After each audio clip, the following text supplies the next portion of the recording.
Hello, কেমন আছো তোমরা সবাই? আজ আমি চলে এসেছি আমার ছোট পিসির বাড়িতে। আর ছোট পিসির পুরো ছাদ বাগানটা তোমাদের ঘুরিয়ে দেখাবো। পিসির কালেকশনে কিন্তু প্রচুর গাছ রয়েছে।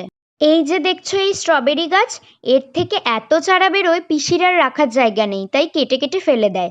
আর আমার বাড়িতেও যে এখন এত স্ট্রবেরির গাছ হয়েছে, তবে প্রথম স্ট্রবেরির চারাটা কিন্তু আমাকে পিসিই দিয়েছিল।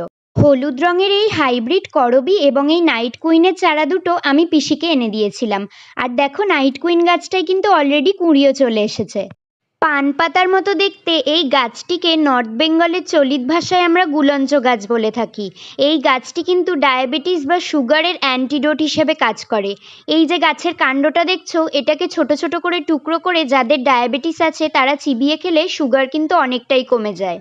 আর ওই যে দেখলে কলাবতী ফুলের টবটা, ওখান থেকে কিন্তু অলরেডি একটা গাছ আমার বোলপুর বাড়িতে নিয়ে এসে লাগানো কমপ্লিট। পিসির ব্যালকনিতে কিন্তু বেশ কিছু ইনডোর প্ল্যান্টসের কালেকশন রয়েছে। তবে ছাদ বাগানের এতগুলো গাছের ক্লিপ নিতে গিয়ে ইনডোর প্ল্যান্টসের কোনো ভিডিও আমি করে উঠতে পারিনি। মোটামুটি করোনার সময় থেকে পিসির এই ছাদ বাগান করা শুরু। আর তোমরা নিশ্চয়ই দেখে বুঝতেই পারছো পিসির এই ছাদ বাগানটি বেশ গোছানো, এবং পিসি কিন্তু এই প্রত্যেকটি গাছকে প্রপারলি যত্ন করে। এটা হলো গার্লিক ভাইন বা রসুনলতা ফুলের গাছ। শীতকালে এতে নীল রঙের ভীষণ সুন্দর ফুল হয়। এই গাছটি পিসির ছাদেই আমি প্রথম দেখে বোলপুর বাড়িতেও কিন্তু একটি লাগিয়েছি। আর এই দেখো, এটা হলো হাইড্রেনজিয়া ফুল গাছ। এটাও আমার উইশ লিস্টে রয়েছে। তবে যেহেতু পিসির ফ্ল্যাটের ছাদে এই বাগানটি, তাই একটু রেস্ট্রিকশনস কিন্তু রয়েছে।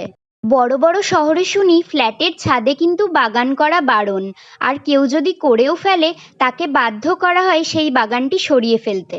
হ্যাঁ জানি, ফ্ল্যাটে অনেক লোক থাকে এবং সবার ওপিনিয়নই ম্যাটার করে, এবং ছাদে বাগান করলে ছাদ নষ্ট হয়ে যায় এমন মিথও রয়েছে।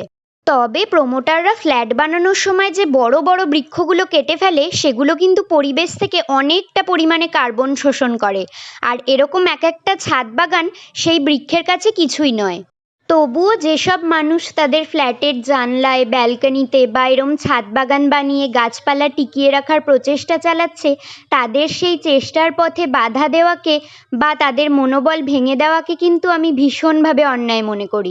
কারণ প্রতিটি বাগানির কাছে এই এক একটা গাছ কিন্তু তাদের সন্তান সম।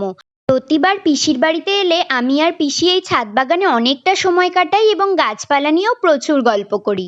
এই ছাদ বাগানে একদিকে যেমন শীতকালীন ফুল গাছ এবং কিছু শৌখিন গাছ রয়েছে, অপরদিকে কিন্তু সারা বছরের ফুল গাছ, কিছু সবজি এবং ফলের গাছও রয়েছে।